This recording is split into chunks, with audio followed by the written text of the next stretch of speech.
मित्रः शं वरुणः शन्नो भवत्वर्यमा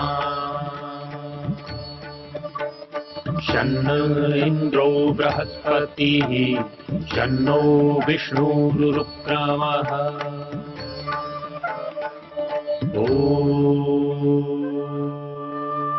शान्ति शान्ति शान्तिः।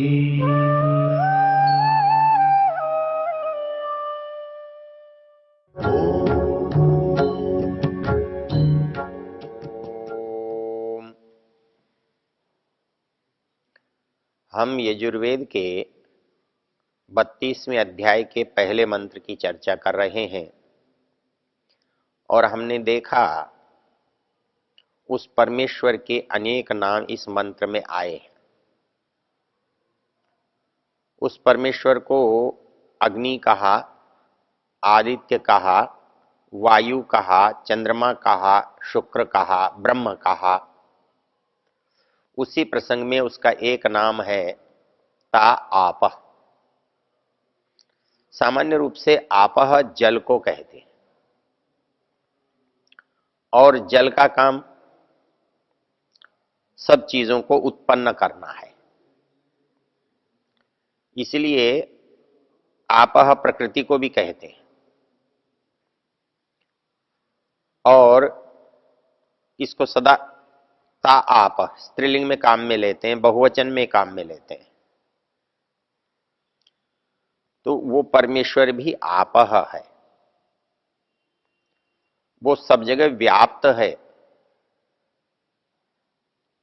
व्यापक होने से,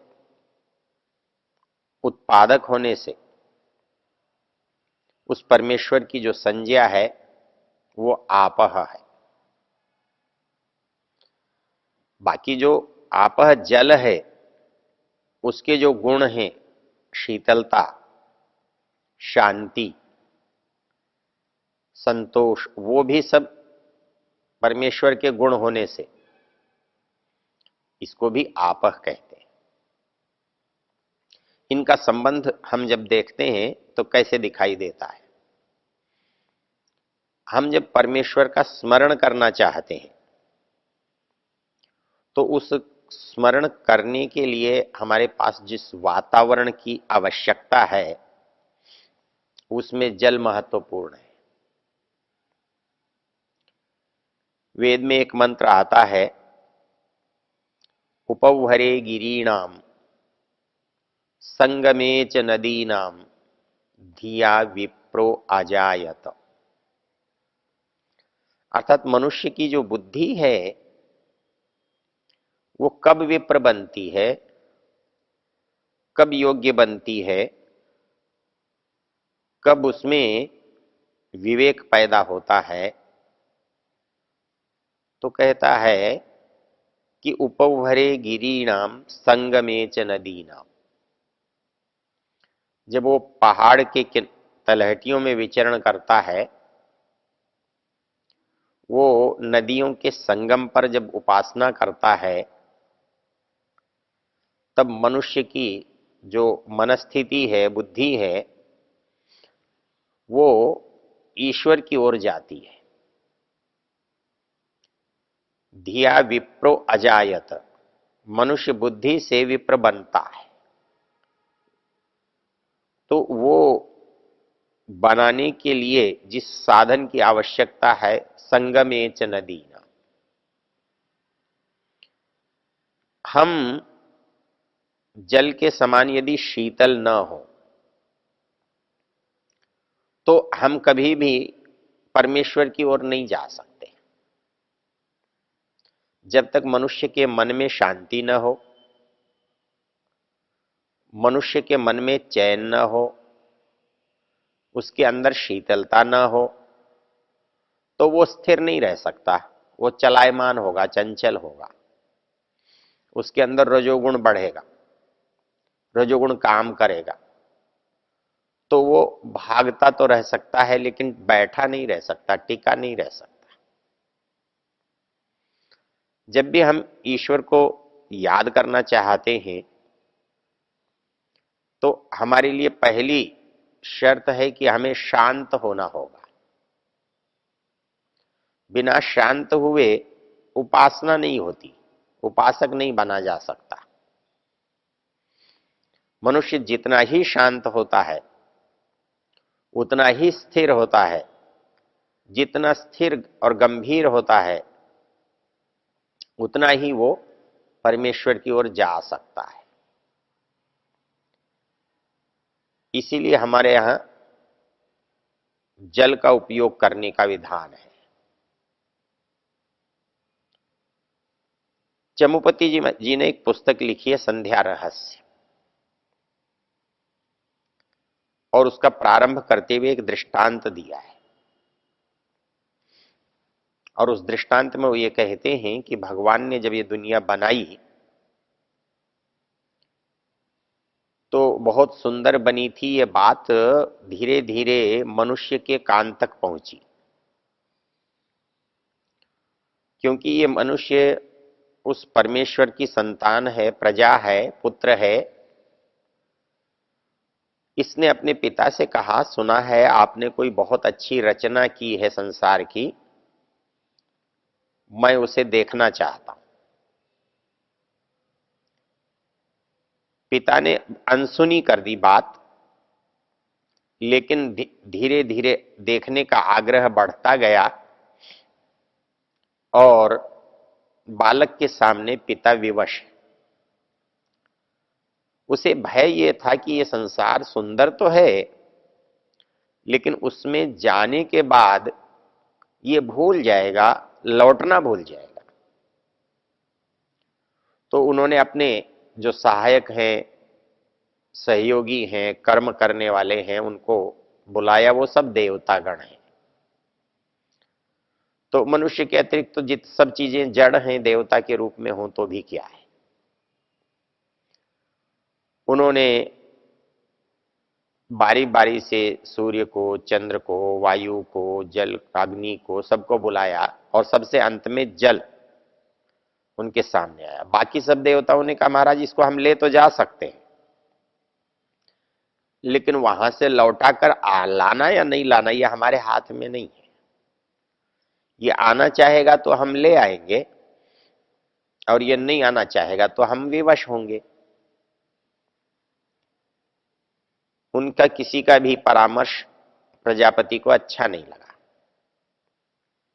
उन्होंने जल से कहा, जल ने कहा, मैं इतना कर सकता हूं कि जब जब ये मेरा स्पर्श करेगा तब तब मैं इसे घर की याद दिला दूंगा, आपका स्मरण करा दूंगा।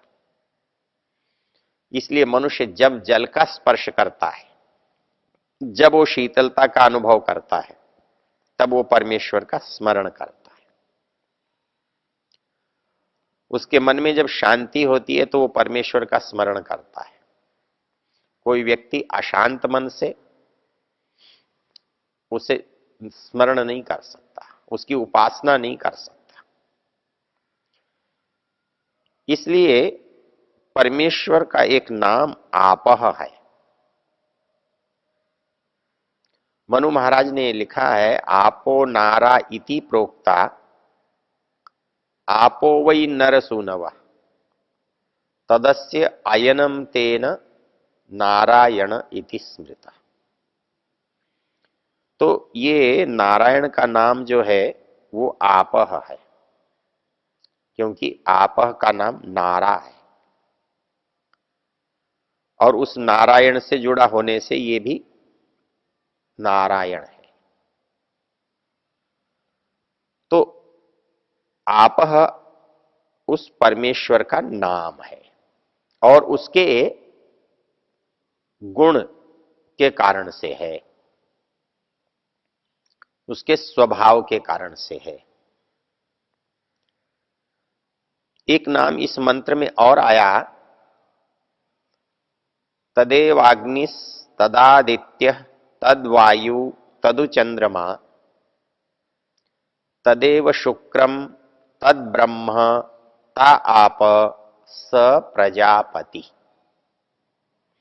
उस परमेश्वर का नाम प्रजापति है।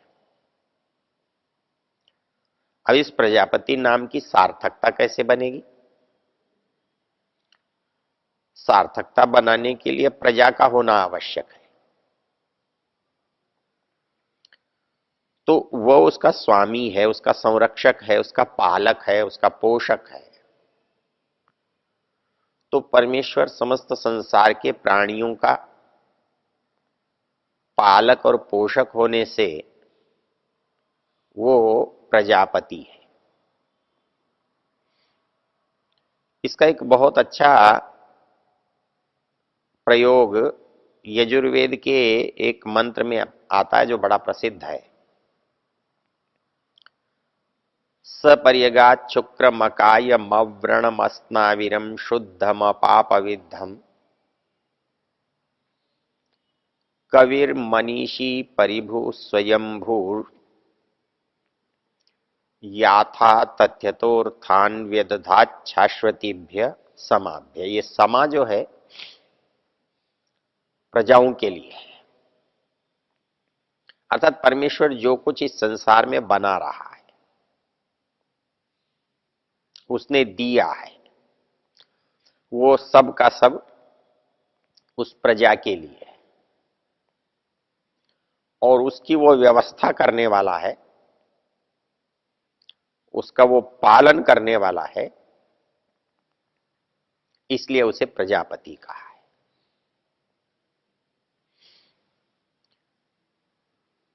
इसीलिए हमने देखा कि ऐसे ही विशेषण मनु ने दिए और इसी तरह के नाम वेद में है। वहां भी प्रशासिता कहा, अणु कहा, चमकीला कहा, बुद्धि से प्राप्त होने वाला कहा, पुरुष कहा। ऋग्वेद के मंत्र में इसके कितने नाम हैं? इंद्रम मित्रम वरुणम अग्निमाहु अथो दिव्य सुपर्णो गरुत्मान एकम सद्विप्रा बहुधा वदंती अग्निम यमम मातरिश्वान माहु। इसमें भी बहुत सारे नाम, अर्थात परमेश्वर के इतने नामों से क्या होता है, क्या होगा, उसको जान सकते हैं। अर्थात हम जितने अधिक नामों को जानते हैं, हमारा परमेश्वर से उतना ही अधिक परिचय होगा। यदि किसी वस्तु के थोड़े से ही भाग को जानते हैं तो थोड़ा सा परिचय होगा, लेकिन उस वस्तु के बहुत सारे गुणों को, कर्मों को, स्वभावों को जानते होंगे तो उससे ज्यादा परिचय होगा। तो वैसे ही मनुष्य ईश्वर के जितने नामों को अधिक से अधिक जाने, वह परमेश्वर के गुण कर्म स्वभाव से भी उतना ही अधिक परिचित होगा। यहां परमेश्वर को इंद्र कहा। इंद्र संस्कृत में ऐसा शब्द है जो बहुतों का वाचक है। इंद्र बिजली को कहते हैं, इंद्र सूर्य को कहते हैं, इंद्र आत्मा को कहते हैं, इंद्र जो और ऐसे जो हैं जिनके अंदर ताकत है उसको कहते हैं, इंद्र परमात्मा को कहते हैं, इंद्र जीवात्मा को भी कहते हैं। अब ये प्रसंग से हमें अर्थ लगाना पड़ता है। अब इंद्रम मित्रम वरुणम अग्निम, यहां पर इंद्र का अर्थ और कोई नहीं हो सकता, क्योंकि जो केवल एक है उसका नाम इंद्र है और संसार में केवल एक, केवल परमेश्वर है। और तो कोई वस्तु ऐसी नहीं जो एक ही हो, दूसरी हो ही नहीं, जिसका अस्तित्व सबसे बड़ा हो। तो इसलिए वहां इंद्र शब्द का अर्थ परमेश्वर है, लेकिन और स्थानों पर कैसे अर्थ होगा? जैसे हमारी इंद्रियां हैं, हमारे शरीर में जो साधन है, हाथ पैर आंख नाक कान मुख त्वचा आदि, इनको हम इंद्रियां कहते हैं, चाहे वो ज्ञानेंद्रियां हैं, चाहे कर्मेंद्रियां हैं, या दोनों का करने वाला मन हो। इनको इंद्रियां क्यों कहते हैं? तो इंद्रिय शब्द का अर्थ होता है जो इंद्र की हो, जो वस्तु इंद्र की है इसलिए वो इंद्रिय है। जो वस्तु इंद्र का साधन है वो इंद्रिय है, और जो इंद्र की पहचान है वो भी इंद्रिय है। अर्थात वो जो आत्मा है उसको यदि इन इंद्रियों के अभाव में पहचाना नहीं जा सकता।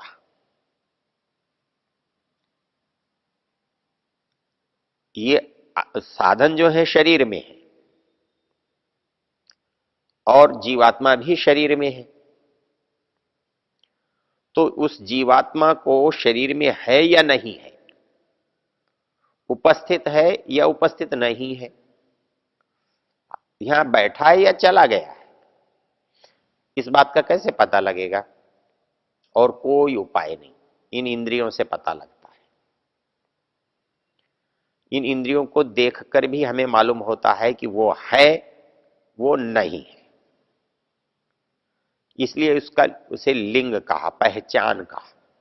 इंद्रस्य लिंगम इंद्रियम, जो इंद्र की पहचान है उसको इंद्रिय कहते हैं। ये उसकी पहचान कैसे है?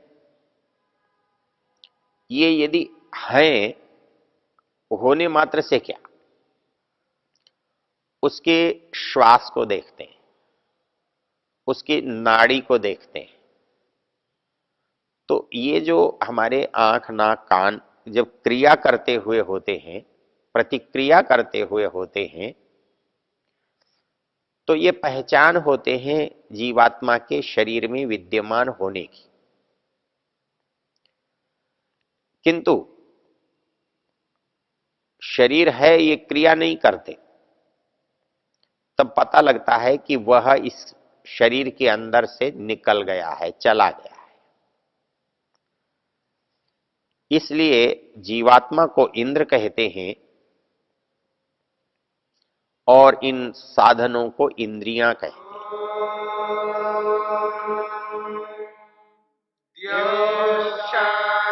शांतिरंतरिक्षम शांति पृथिवी शांतिरापः शांतिरोषधयः शांति वनस्पतयः शांतिर्विश्वे देवा शांति ब्रह्म शांति सर्वं शांति शांतिरेव शांति क्षमा शांतिरेधि।